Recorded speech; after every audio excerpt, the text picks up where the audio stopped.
আল্লাহ আমি সুস্থ, অনেকে সুস্থ না। আল্লাহ আমি পঙ্গু না, অনেকে পঙ্গু। আল্লাহ আমাকে আপনি কত কিছু দিয়েছেন যেটা অনেককে দেন নাই।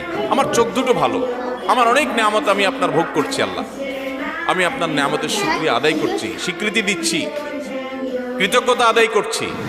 হে আল্লাহ, আপনার রাসূলের প্রতি আপনি রহমত নাজিল করেন। আপনি যদি লম্বা চড়া বিস্তারিত না বলতে পারেন, আপনি সূরা ফাতিহাটা পড়েন, আলহামদুলিল্লাহ রাব্বিল আল্লাহর প্রশংসা সেখানে হয়ে গেছে, আলহামদুলিল্লাহ রাব্বিল আলামিন পড়েন, দুরূদ শরীফ পড়েন, বাস। এরপরে আপনি এবার বলেন আল্লাহ আপনি আমাকে মাফ করে দেন। আল্লাহ আমার বাবা চলে গেছেন, তাকে মাফ করে দেন। আল্লাহ আমার মা দুনিয়া থেকে চলে গেছেন, তাকে মাফ করে দেন। ভাইরা আমার, আসল কথা হলো আমরা সেই ব্যথাটাই অনুভব করি না। আপনার মৃত আত্মীয় স্বজনের জন্য যদি আপনার সেই ফিলিংস কাজ করতো তো চোখের পানি ফেল ফেল ফেল করে আসতো। আপনি যদি আল্লাহর কাছে কোনো কিছু মায়ের পেঁচ দিয়া অর্থাৎ সুন্দর করে সাজায় গোছায় বলতে নাও পারেন, আপনি নিশ্চিত থাকেন শুধু চোখের পানিটা যদি আপনি ফেলেন, চোখের পানিও আসে না, শুধু কান্নার ভান করে আপনি যদি আল্লাহর দিকে হাত